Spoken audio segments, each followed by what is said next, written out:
ಎದ್ದೇಳು. ಅಪ್ಪ ಮತ್ತೆ ಆಂಟಿ ನಮ್ಮ ಮನೆ ಕರ್ಕೊಂಡ್ ಬಂದಿದ್ದಾರೆ. ಅವ್ರ ಅಪ್ಪನ ಜೊತೆ ನಿಮ್ ರೂಮ್ ನಲ್ಲೇ ಇದ್ದಾರೆ. ಅಮ್ಮ ದಯವಿಟ್ಟು ಎದ್ದೇಳು, ನನಗೆ ತುಂಬಾ ಭಯ ಆಗ್ತಿದೆ. ಅವ್ರನ್ನ ಹೊರಗಾಕು. ಅಮ್ಮ ಪ್ಲೀಸ್ ಎದ್ದೇಳು. 8 ವರ್ಷದ ಚಿಕ್ಕ ಐರಾ ಹಾಸಿಗೆ ಮೇಲೆ ಮಲಗಿದ್ದ ತನ್ನ ಅಮ್ಮನನ್ನ ಮತ್ತೆ ಮತ್ತೆ ಕರೆದ್ಲು. ಆದರೆ ಅವಳ ತಾಯಿ ಸ್ವಾತಿ ಕಣ್ಣು ತೆರೆಯಲಿಲ್ಲ. ಐರಾ ನರ್ಸ್ ಮಷಿನ್ ಬಟನ್ ಒತ್ತುವುದನ್ನ ನೋಡಿದ್ಲು. ಅದನ್ನೇ ಅವಳು ಇಂದು ಕೂಡ ಪ್ರಯತ್ನ ಮಾಡ್ತಾ ಇದ್ಲು. ಬಟನ್ ಒತ್ತಿದರೆ ತನ್ನ ಅಮ್ಮ ಎದ್ದು ತನ್ನ ಮಾತು ಕೇಳ್ತಾಳೆ ಅಂತ ಅನ್ಕೊಂಡ್ಲು. ಆದರೆ ಏನೂ ಆಗಲಿಲ್ಲ.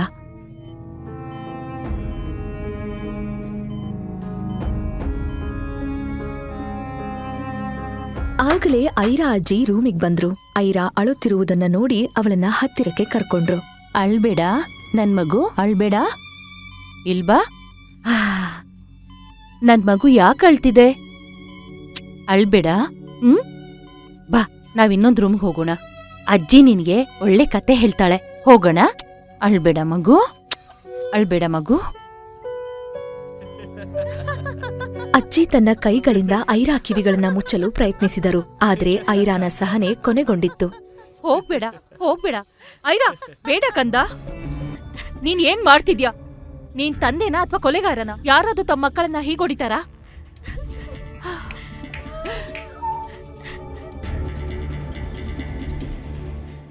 ಅಳ್ಬೇಡ ನನ್ ಮಗು, ಅಳ್ಬೇಡ.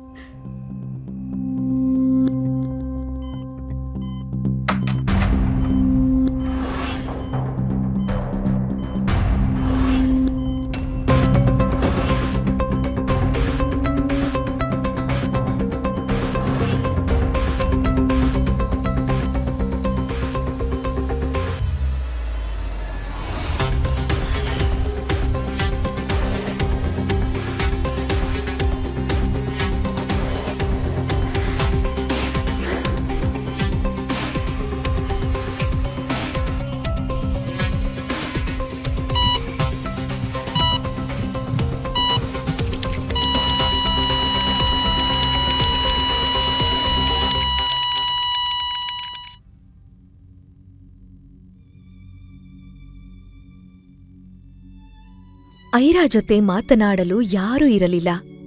ಅವಳು ತನ್ನ ಗೊಂಬೆಯನ್ನು ಅಪ್ಪಿಕೊಂಡಳು. ಅಷ್ಟರಲ್ಲಿ ಐರಾಳ ರೂಮಿನ ಬಾಗಿಲು ತೆರೆಯಿತು. ಅವಳ ತಂದೆ ಒಳಗಡೆ ಬಂದರು. ಐರಾ ಅಂದುಕೊಂಡಳು ಅವಳ ಅಪ್ಪನ ಕೋಪ ಕಡಿಮೆಯಾಗಿದೆ, ಮತ್ತೆ ಅವಳನ್ನು ಐಸ್ ಕ್ರೀಂ ತಿನ್ನಲು ಕರೆದುಕೊಂಡು ಹೋಗುತ್ತಾರೆಂದು.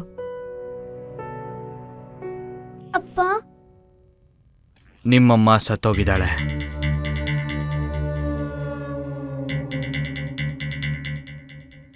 ನಿಮ್ಮಮ್ಮ ದೇವ್ರ ಬಳಿ ಹೋಗಿದ್ದಾಳೆ. ಇನ್ಯಾವತ್ತೂ ವಾಪಸ್ ಬರಲ್ಲ, ಗೊತ್ತಾಯ್ತಾ? ಮತ್ತೆ ಬರಲ್ಲ. ನೆನ್ನೆ ನಮ್ಮನೆಗೆ ಒಬ್ರು ಆಂಟಿ ಬಂದಿದ್ರಲ್ಲ,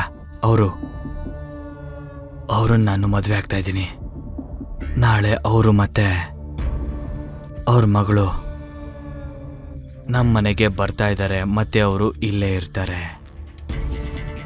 ಅವರ ಎಲ್ಲ ಮಾತುಗಳನ್ನ ನೀನು ಕೇಳಬೇಕು.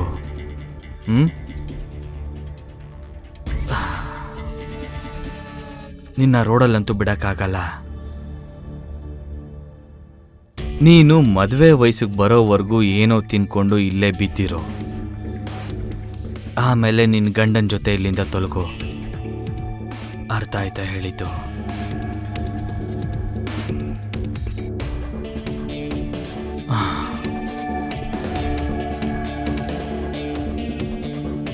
ತಗೋ, ಇದನ್ನ ಹಾಕೋ.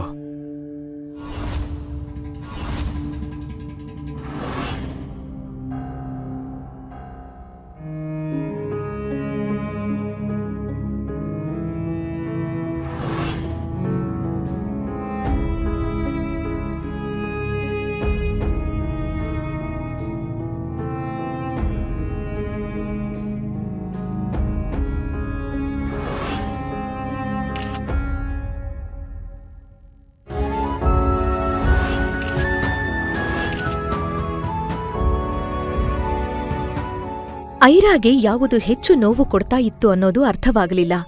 ಅಮ್ಮನ ಸಾವೋ ಅಥವಾ ತನ್ನ ತಂದೆ ಮತ್ತು ಮಲತಾಯಿಯ ಕ್ರೂರತೆಯನ್ನು ನೋಡುವುದೋ?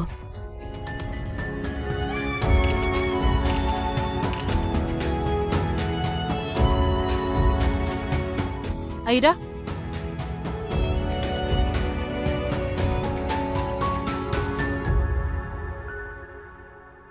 ಅಮ್ಮ.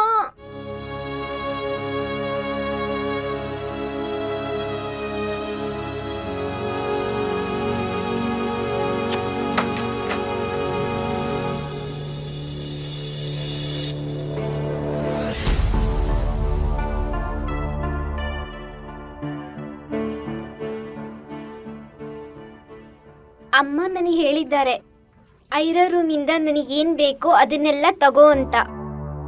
ಆದ್ರೆ ನೀನ್ ಯಾರು? ನಾನು ಸ್ವಪ್ನ, ನಿನ್ ತಂಗಿ. ಓ ಇಲ್ಲ, ನೀನ್ ನನ್ನ ಅಕ್ಕ ಅಂತ ಯಾರಿಗೂ ಹೇಳ್ಬೇಡ. ನನ್ನ ಫ್ರೆಂಡ್ಸಿಗೆ ಗೊತ್ತಾದ್ರೆ ನನ್ ನೋಡಿ ನಗ್ತಾರೆ. ಅದಕ್ಕೆ ನಾನು ಈ ಮನೆಯ ಚಿಕ್ಕ ಯಜಮಾನಿ. ನೀನು ನನ್ನ ಕೆಲಸದವಳಲ್ಲ, ಗೊತ್ತಾಯ್ತಾ? ನೀನು ನನ್ನ ಆರ್ಡರ್ ಪಾಲಿಸು ಅಷ್ಟೇ ಸಾಕು. ಈ ಬಾಕ್ಸ್ ಓಪನ್ ಮಾಡು, ನಿನ್ಗಾಗಿ ಒಂದು ಸರ್ಪ್ರೈಸ್ ಇದೆ. ಏನೂ ಆಗಿಲ್ಲ, ಎಲ್ಲ ಸರಿ ಹೋಯ್ತು. ಅಜ್ಜಿ ನಿನ್ ಜೊತೆ ಇದಾರಲ್ವಾ, ನಾನ್ ನಿನ್ಗೇನೂ ಆಗಲು ಬಿಡಲ್ಲ. ಕುಳಿತುಕೋ ಮಗು, ಏನೂ ಆಗಿಲ್ಲ ಮಗು, ಏನೂ ಆಗಿಲ್ಲ. ನಾನು ಅವನ್ನೆಲ್ಲ ಅಲ್ಲಿಂದ ಓಡಿಸ್ದೆ ಅಲ್ವಾ ಅಲ್ವಾ? ಅಜ್ಜಿ, ಈ ಮನೆಯಲ್ಲಿ ನಾನು ಇರಲ್ಲ. ಇಲ್ಲಿ ಕೆಟ್ಟವ್ರು ಇರ್ತಾರೆ. ನಾನು ಈಗ್ಲೇ ಅಮ್ಮನ ಬಳಿಗೆ ಹೋದ್ರೆ ಸರಿಯಾಗಿರುತ್ತೆ ಹಾಗೆಲ್ಲ ಅಲ್ವಾ? ಮಾತಾಡಬಾರ್ದು ಮಗು, ಅವೆಲ್ಲ ಕೆಟ್ಟ ಮಾತು, ಕೆಟ್ಟ ಮಾತು. ಏನ್ ಗೊತ್ತಾ, ನೀನ್ ದೊಡ್ಡವಳಾದ್ಮೇಲೆ ನೀನ್ ಎಲ್ರಿಗಿಂತ ಶಕ್ತಿವಂತೆ ಆಗ್ತೀಯ. ಯಾರು ನಿನ್ಗೆ ಏನೂ ಮಾಡಲು ಆಗಲ್ಲ. ನೀನ್ ತುಂಬಾ ಸ್ಟ್ರಾಂಗ್ ಆಗ್ತೀಯ.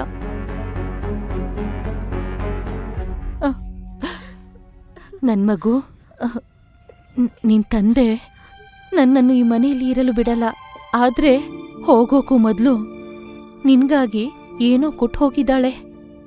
ಈಗ ನಾನು ಅದನ್ನ ನಿನಗೆ ಕೊಡ್ತೀನಿ. ಇದು ನಿನಗ್ ಮಾತ್ರ ಮಗು. ಇಲ್ಲ ಅಜ್ಜಿ, ದಯವಿಟ್ಟು ನನ್ನನ್ನು ಬಿಟ್ಟು ಹೋಗ್ಬೇಡ. ಇಲ್ಲ ಮಗು, ನಾನ್ ನಿನ್ನನ್ ಬಿಟ್ಟು ಎಲ್ಗೂ ಹೋಗೋದಿಲ್ಲ. ನಮ್ ಬಳಿ ಸಮಯ ಕಡಿಮೆ ಇದೆ ಮಗಳೇ.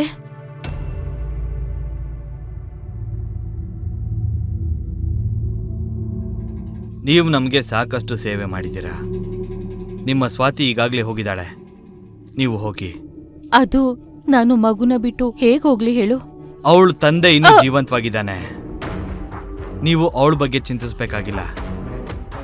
ಗಾರ್ಡ್ಸ್, ಅವ್ರ ಸಾಮಾನುಗಳನ್ನ ಆಚೆ ಮಾಡು. ಪ್ಲೀಸ್ ಬೇಗ ಮಗಳೇ. ಹೋಗಿ ಹೋಗಿ ಹೋಗಿ ಬೇಗ.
ಈಗ ಅಶ್ವಿನಿ ಮತ್ತು ಸ್ವಪ್ನಾಗೆ ಯಾವುದೇ ನಿರ್ಬಂಧಗಳು ಇರಲಿಲ್ಲ. ಅವರು ಸೂರ್ಯಪ್ರಕಾಶನ ಹಣವನ್ನು ನೀರಿನಂತೆ ಖರ್ಚು ಮಾಡತೊಡಗಿದರು.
ಆದರೆ ಅಶ್ವಿನಿ ಅಲ್ಲಿಗೆ ಸುಮ್ಮನಾಗಲಿಲ್ಲ.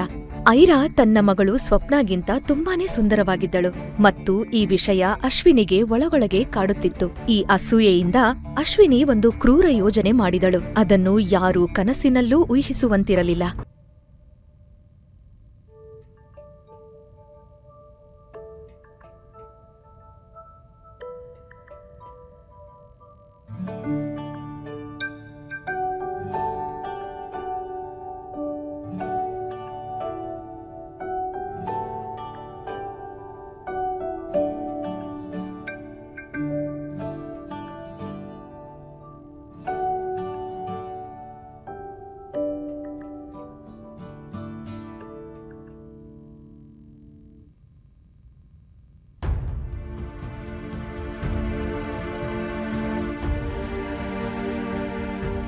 ಅಮ್ಮ,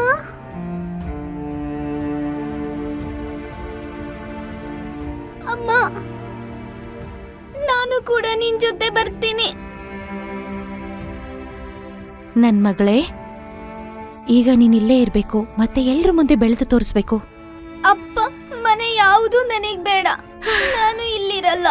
ನಾನು ಓಡೋಗ್ತೀನಿ. ಇಲ್ಲ ಮಗಳೇ, ಇಲ್ ಬಾ, ಕುಳಿತುಕೋ.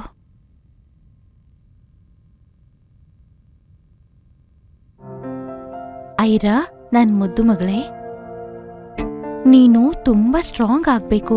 ಮುಂದೆ ಇನ್ನೂ ಅನೇಕ ಕಷ್ಟಗಳು ಬರುತ್ತವೆ. ನನ್ ಮಗಳಿಗೆ ಭಯ ಪಡಬಾರ್ದು. ಸರಿಯಾದ ಸಮಯ ಬಂದಾಗ ಅನೇಕ ಒಳ್ಳೆಯ ಮತ್ತು ಸ್ಟ್ರಾಂಗ್ ಜನರು ಬಂದು ನಿನಗ್ ಸಹಾಯ ಮಾಡ್ತಾರೆ. ಆದ್ರೆ ಅಲ್ಲಿವರೆಗೂ ನಿನ್ನನ್ನ ನೀನು ಚೆನ್ನಾಗಿ ನೋಡ್ಕೊಳ್ಬೇಕು. ನೋಡ್ಕೋತೀಯಲ್ವಾ? ನಿನಗ್ ಬೇಕಾದಾಗೆಲ್ಲ ನಿನ್ನಮ್ಮ ಮತ್ತೆ ಅವಳ ಮುಂದೆ ಬರ್ತಾಳೆ. ಆದ್ರೆ ಅಲ್ಲಿವರೆಗೂ ನೀನ್ ಸ್ಟ್ರಾಂಗ್ ಆಗಿರ್ಬೇಕು, ಆಯ್ತಾ? ಪ್ರಾಮಿಸ್ ಮಾಡು. ಪಕ್ಕಾ ಪ್ರಾಮಿಸ್?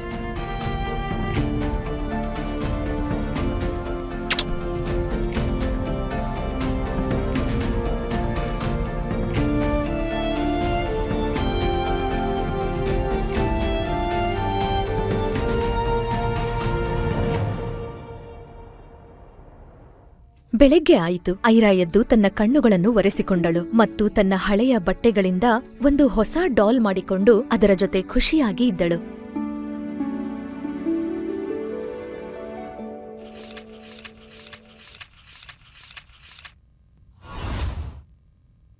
ಹತ್ತು ವರ್ಷ ಹಾಗೇ ಕಳೆದು ಹೋಯಿತು. ಇಷ್ಟು ವರ್ಷಗಳಲ್ಲಿ ಅವಳು ಖುಷಿಯಾಗಿ ಇದ್ದಿದ್ದು ಇದು ಒಂದೇ ದಿನ. ಅದು ಅವಳ ಮದುವೆಯ ದಿನ. ಅವಳ ಮದುವೆ ನಗರದ ದೊಡ್ಡ ಬಿಸಿನೆಸ್ ಎಂಪೈರ್ ಫ್ಯಾಮಿಲಿಯ ಏಕೈಕ ವಾರಸುದಾರನಾದ ಅಕ್ಷತ್ನೊಂದಿಗೆ ನಿಶ್ಚಯವಾಗಿತ್ತು.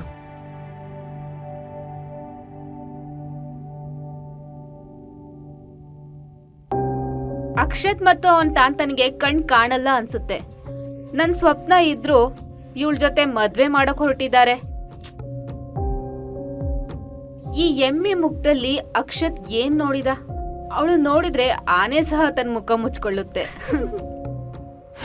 ಆದರೆ ವಾಸ್ತವವಾಗಿ ಅಶ್ವಿನಿ ಕೊಟ್ಟ ಔಷಧಿ ಮತ್ತು ಊಟ ಐರಾನ ಹಾರ್ಮೋನ್ಗಳನ್ನು ಹಾಳು ಮಾಡಿತ್ತು ಮತ್ತು ಅವಳ ತೂಕ ಅಕಸ್ಮಾತಾಗಿ ಹೆಚ್ಚಾಗಿತ್ತು. ಸ್ವಲ್ಪ ಸಮಯದಲ್ಲೇ ಅವಳು 120 ಕೆಜಿ ಆಗಿಬಿಟ್ಟಿದ್ದಳು. ಜನರು ಅವಳನ್ನು ನೋಡಿ ಹಾಸ್ಯ ಮಾಡತೊಡಗಿದರು. ಅಶ್ವಿನಿ ಐರಾಳ ಸೌಂದರ್ಯ ನೋಡಿ ಸಹಿಸಿಕೊಳ್ಳದೆ ಹೀಗೆ ಮಾಡಿದ್ದಳು. ನೋಡು ಐರಾ, ನಿನ್ ಗಂಡ ಮದ್ವೆಯ 2ನೇ ದಿನವೇ ನಿನ್ನನ್ನ ಮನೆಯಿಂದ ಹೊರ ಹಾಕಿದ್ರೆ ತಪ್ಪಾಗಿ ಕೂಡ ಈ ಮನೆ ಕಾಲಿಡ್ಬೇಡ. ಏನಂದ್ರೆ ನಾವ್ ಇಡೀ ಜೀವನ ನಿನಗಾಗಿ ವ್ಯರ್ಥ ಮಾಡಿದ್ದೇವೆ. ಈಗ ನಮ್ ಜವಾಬ್ದಾರಿ ಮುಗ್ದಿದೆ. ಹೋಗು, ಬೇಗ ರೆಡಿ ಆಗು. ಎಷ್ಟು ಸಿಂಗಾರ ಮಾಡಿಕೊಂಡ್ರು ನೀನ್ ಹೀಗೆ ಕಾಣ್ತೀಯ. ಇದನ್ನು ಕೇಳಿ ಐರಾ ಕಣ್ಣಲ್ಲಿ ನೀರು ತುಂಬಿತ್ತು. ಆದರೆ ಅವಳಿಗೆ ಅಕ್ಷತ್ ಮೇಲೆ ನಂಬಿಕೆ ಇತ್ತು. ಸರ್, ಇದು ಅಕ್ಷತ್. ಅವನನ್ನ ನೋಡಿದ್ರೇನೆ ಅನ್ಸುತ್ತೆ ಏನೋ ಮಿಸ್ ಹೊಡಿತಾ ಇದೆ ಅಂತ. ಇವ್ರ ಕುಟುಂಬದ ಹೆಸರೇ ಸರಿ ಇಲ್ಲ ಸರ್. ಹೌದು, ಇವರು ದಬ್ಬಾಳಿಕೆ ಮತ್ತು ಇಲ್ಲಿಗಲ್ ಕೆಲಸಗಳಲ್ಲಿ ಎಷ್ಟು ಕೊಲೆ ಆರೋಪಿಗಳು ಇವ್ರಿಗಾಗಿ ಕೆಲಸ ಮಾಡ್ತಾ ಇದ್ದಾರೆ. ನನಗೆ ಅರ್ಥನೇ ಆಗ್ತಾ ಇಲ್ಲ, ಈ ಐರಾ ಯಾಕೆ ಅಕ್ಷತ್ನನ್ನ ಮದ್ವೆ ಆಗ್ತಾ ಇದ್ದಾಳೆ ಅಂತ. ಅಕ್ಷತ್ ಅಂತ ಹುಡುಗ ಐರಾ ಅಂತ ಹುಡುಗಿ ಜೀವನ ಹಾಳು ಮಾಡೋಕ್ಕೂ ಮುಂಚೆ ನಾವು ಅವನನ್ನ ತಡಿಲೇಬೇಕು ಸರ್. ಖಂಡಿತ.